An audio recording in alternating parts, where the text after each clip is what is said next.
Pada tahun 1988 saya ditugaskan oleh Yayasan Gereja untuk menghancurkan Islam di Jakarta di Kampung Prapanca yang di depannya ada makam Ade Irma Suryani Nasution.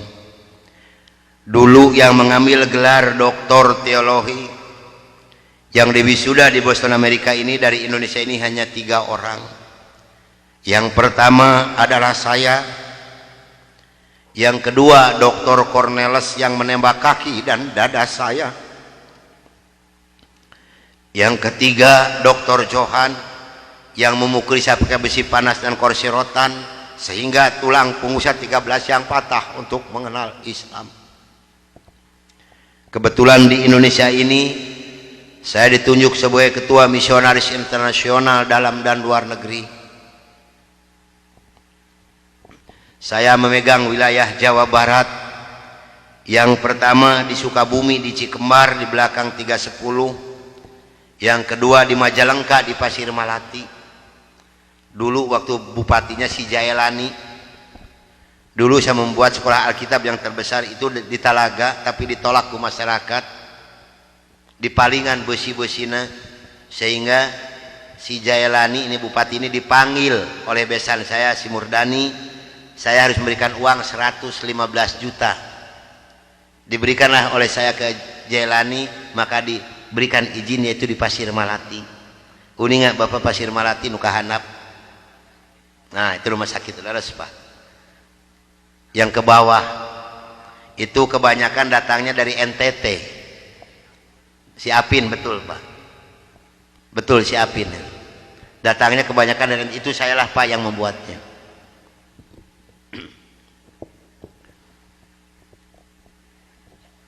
Dan saya membagi-bagikan kekayaan untuk mengiming-imingi orang Islam masuk agama Nasrani dengan uang, pakaian, beras, indomie, susu, gula pasir, dan kebutuhan hidup sehari-hari.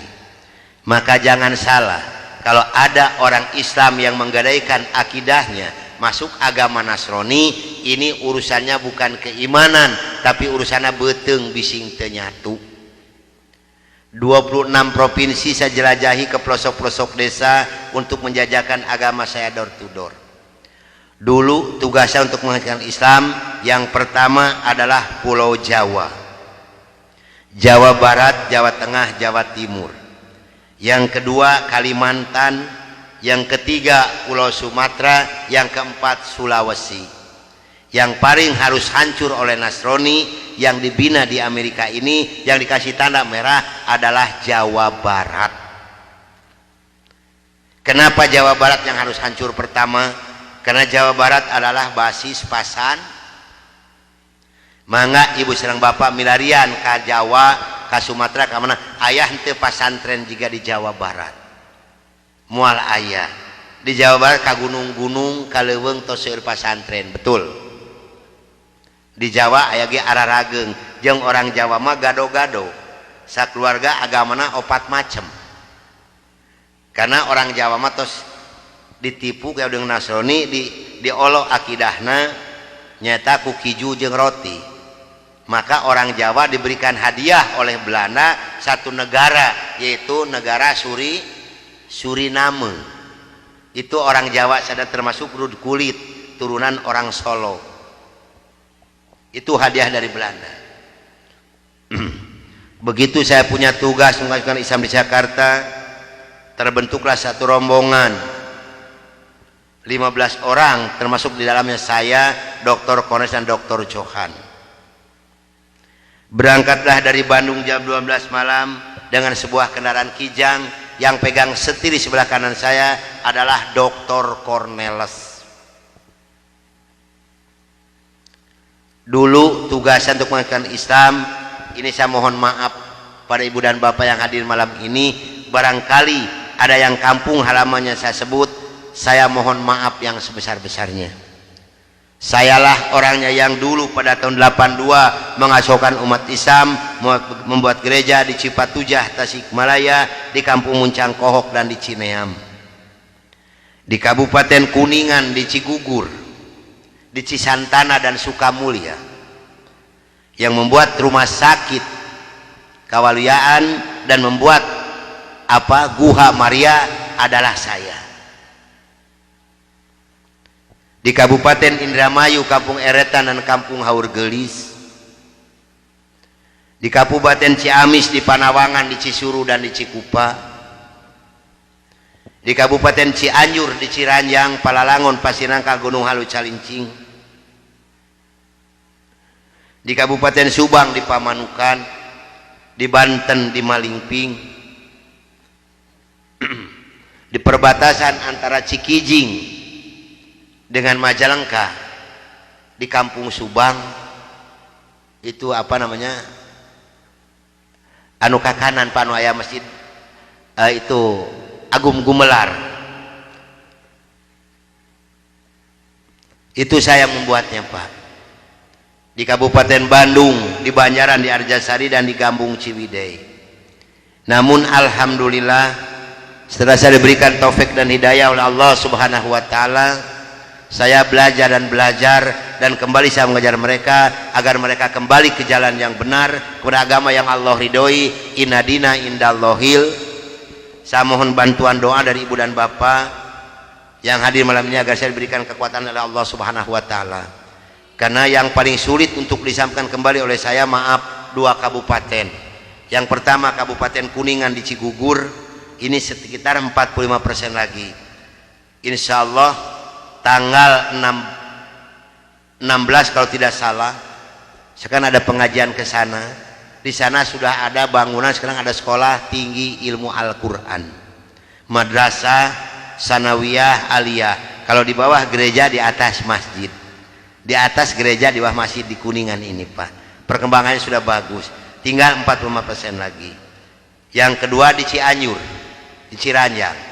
Kenapa ini sulit untuk disampaikan kembali Pak? Maaf, karena kedua kabupaten ini dananya dipasok per bulan 1,6 miliar. Ini untuk 2 daerah Pak. Kemarin seorang letkol dari Kodam mengatakan kepada saya, Pak Kiai, betul-betul Nasrani ini jahat. Kenapa Pak? Kalau kolonel saya katakan 8 miliar setiap bulan dikirimkan ke Indonesia untuk mengajukan Islam. Ini jangan salah Pak, karena mereka punya program tersendiri. Di Islam Ustadz siapa yang menggaji Pak? Saya dulu tahun 64-65 demi Allah gajinya sudah 6.700.000. Itu 64-65 Pak. Sehingga begitu saya masuk Islam, maaf, 13,9 miliar demi Allah tidak saya bawa serupiah pun. Begitu saya punya tugas mengajukan Islam, berangkatlah dari Bandung jam 12 malam dengan sebuah kendaraan Kijang. Yang pegang sendiri sebelah kanan saya adalah Dr. Cornelis. Selama hidup saya memegang agama Nasrani, saya belum pernah mendengarkan adzan subuh. Adzan duhur, asar, maghrib dan isya saya tahu. Kalau adzan subuh kuping saya belum pernah mendengarkan, karena saya belum pernah bangun sesubuh itu. Begitu nyampe di Jakarta di Kampung Prapanca, bertepatan dengan berkumandangnya adzan subuh. Kata Dr. Cornelis kepada saya, "Bro, tolong dengarkan adzan orang Islam ini kok goblok sekali, aneh-aneh." Saya buka kaca jendela itu mau bisa dengarkan ini adzan. Betul Bro, orang Islam ini kok adzannya aneh-aneh. Kebetulan di Jakarta di Kampung Prapanca ini saya mengontrak sebuah rumah yang besar khusus untuk penginjil. Yang punya rumah namanya Bapak Rosid. Beliau adalah seorang sarjana agama Islam yang mengajar sekolah dasar negeri. Kata Dr. Cornelis kepada saya, "Bro, karena Bro sebagai pemimpin dan ketua kami yang berhak dan berani untuk menanyakan masalah ini, tolong besok tanyakan kalau kita sudah nyampe di rumah kontrakan." Oke, besok akan saya tanyakan. Begitu saya nyampe di rumah kontrakan, kendaraan saya masukkan ke dalam garasi dan sebagian barang-barang diturunkan. Kira-kira jam 7 pagi Pak Rosid ini keluar dari rumahnya mau mengajar, karena kebetulan rumah yang saya kontrak dengan rumah beliau bersebelahan, hanya terhalang oleh satu jalan yang kecil. Begitu saya lihat beliau sedang menyalakan sepeda motornya, saya memberanikan diri menghampiri dan menyapa beliau. Kata saya, "Selamat pagi Pak." "Oh, selamat pagi Bapak Pendeta, kapan datang dan apa kabar?" "Baik Pak, dan baru saja saya tiba." ngobrol punya ngobrol. Akhirnya saya memberanikan diri kepada beliau menanyakan tentang ajaran agama Islam. Pak, apakah boleh saya bertanya kepada Bapak tentang ajaran agama Islam? Dengan senyuman yang manis, muka yang cerah, beliau memberikan jawaban kepada saya. Silahkan Bapak Pendeta. Dengan senang hati dan kedua tangan saya terbuka, insya Allah apa yang akan Bapak Pendeta tanyakan akan saya jawab. Mari Bapak Pendeta kita ke dalam rumah, jangan ngobrol di luar, lebih luasa kita ngobrol di dalam rumah. Saya dibawa masuk ke dalam rumah beliau, sehingga beliau ini berani mengorbankan tugas negaranya, tidak jadi mengajar karena ngobrol dengan saya sampai jam 3 sore. Yang pertama sekali saya tanyakan kepada beliau adalah tentang azan. Pak, kenapa orang Islam ini kok adanya aneh-aneh? Aneh-aneh bagaimana Bapak Pendeta? Tadi begitu saya masuk sini, terdengarlah suara adzan yang asing di kuping saya. Ada kata-kata aso. Aso apalah saya tidak tahu, Pak. Oh betul Bapak Pendeta, itu adzan subuh pakai as-sholatu khairum minan naum.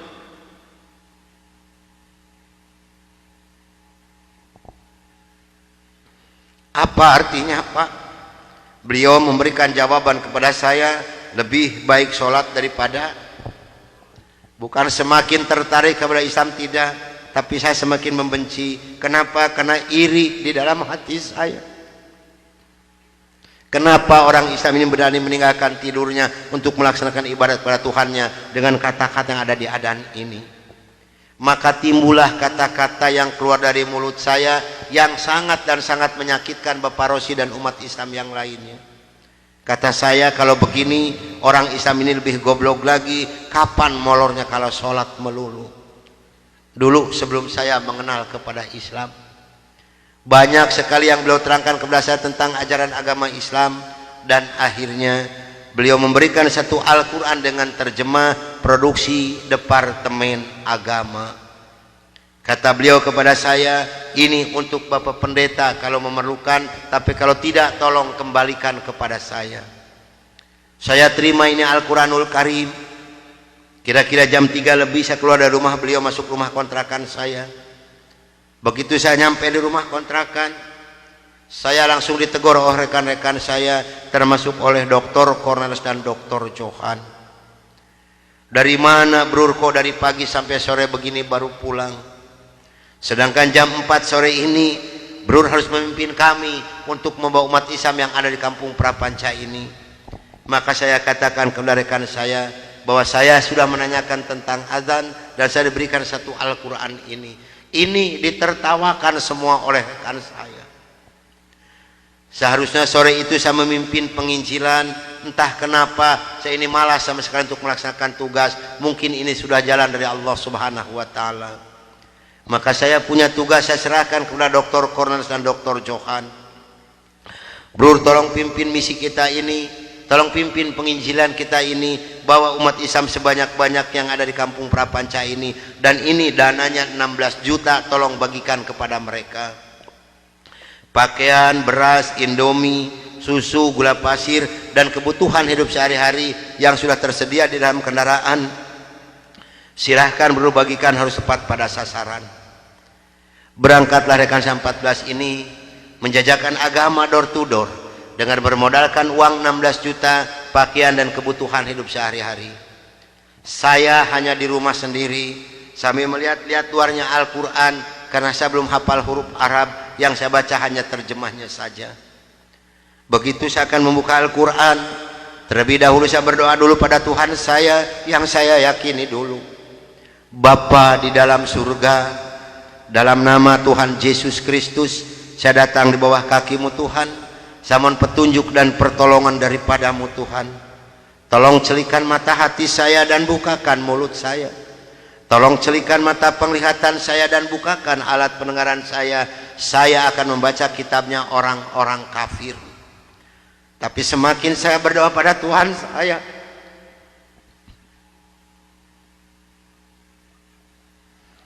semakin terbukalah dalam Al-Quran ini Ini suatu keanehan yang nyata di dalam kehidupan saya. Karena saya bingung membuka Al-Quran ini dari mana pertamanya. Begitu saya membuka Al-Quran langsung surat Ali Imran. Di dalam surat Ali Imran ini timbul kembali keanehan yang kedua di dalam benak saya. Kenapa dalam surat Ali Imran ini kok hanya 2 ayat yang diberi tanda merah, yang lain tidak ada? Yaitu Ali Imran 85 dan 102. Ini kalau ibu dan bapak percaya pada iman saya, selama 3 bulan kurang lebih saya tidak pernah merasakan tidur. Hanya membolak-balik membaca arti daripada 2 ayat ini saja. Disitulah taufik dan hidayah masuk pada diri saya. Bergemetarlah seluruh tubuh saya ini, bergejolaklah di dalam dada saya ini. Bahkan dalam hati kecil saya mengatakan, hanya Islamlah yang benar, hanya Islam yang dapat menyelamatkan umat manusia. Maka saya harus berani mengatakan kepada rekan saya, apapun yang akan terjadi, saya siap untuk menerima risikonya. Atas bimbingan dan pelajaran dari Bapak Rosid, atas petunjuk dan petuah dari Bapak Rosid, saya memberanikan diri menghampiri rekan saya 14 yang sedang mengadakan kebaktian doa. Saya katakan kepada rekan saya bahwa mulai hari ini, jam ini, menit ini, saya akan mengundurkan diri dari penginjilan. Saya akan menyerahkan sebagai ketua misionaris pada Anda semua, karena saya hari ini akan mencari agama yang baru, itu agama Islam. Karena hanya Islam yang benar, hanya Islam yang dapat menyelamatkan umat manusia. Agama yang kita pegang sama-sama tidak bisa menyelamatkan kita semua. Namun apa daya yang seterima dari mereka. Maaf, saya bukan mau dikasihan oleh ibu dan bapak, tidak. Yang mengasihani saya adalah Allah Subhanahu wa ta'ala. Saya bukan seorang tentara, saya bukan seorang polisi, tapi merasakan panasnya peluru di kaki kiri saya dan di dada sebelah kanan saya ini. Besi yang lebarnya 6 cm yang dibakar merah membara, yang dipukulkan ke pipi saya tahan dengan tangan kiri saya. Demi Allah, besi panas nempelah di tangan kiri saya.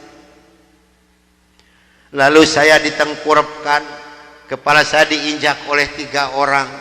Tangan saya, kaki saya kiri kanan dipegang dan diikat oleh mereka. Lalu punggung saya dipukuli oleh Dr. Johan pakai kursi rotan.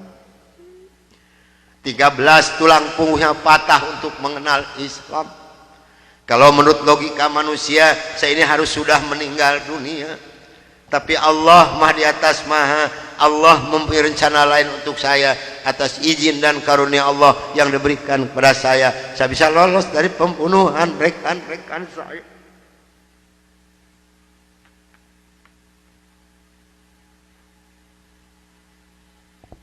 Sambil merasakan panasnya di kaki kiri saya dan di dada sebelah kanan saya, pedihnya di tangan saya, ngilunya di punggung saya loncat keluar dari rumah sambil berteriak mengucapkan La ilaha illallah Muhammadur Rasulullah. Padahal ini asing di mulut saya. Belum pernah ada seorang pun yang mengajarkan kalimat thayyibah di dalam mulut saya ini.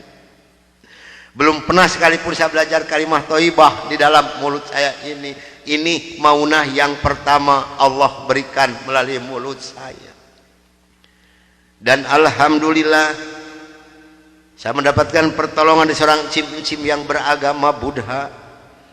Saya dibawa masuk ke dalam rumah beliau. Lalu baju saya digunting karena jadi satu dengan kulit. Lalu yang bekas luka besi panas dari dikocorotin pakai kecap oleh beliau. Kaki saya ditahan pakai kayu bekas pegangan sapu, diikat pakai benang rapia. Punggung saya diikat pakai samping. Lantas saya dibawa beliau ke rumah sakit Fatmawati. Selama 3 bulan 27 hari saya berbaring di dalam rumah sakit, merasakan hancurnya tubuh saya ini, pengen mengenal Islam. Dan alhamdulillah, setelah Allah memberikan kesembuhan kepada saya, beliau pula lah yang membiayai saya. Sehingga saya kembali memohon pertolongan kepada Cim ini. Cim, tolong saya, bawa saya kemana saya harus pergi, karena saya pengen memeluk agama Islam. Dan alhamdulillah saya dibawa oleh beliau ke Cipete, ke Bapak Kiai Haji Dr.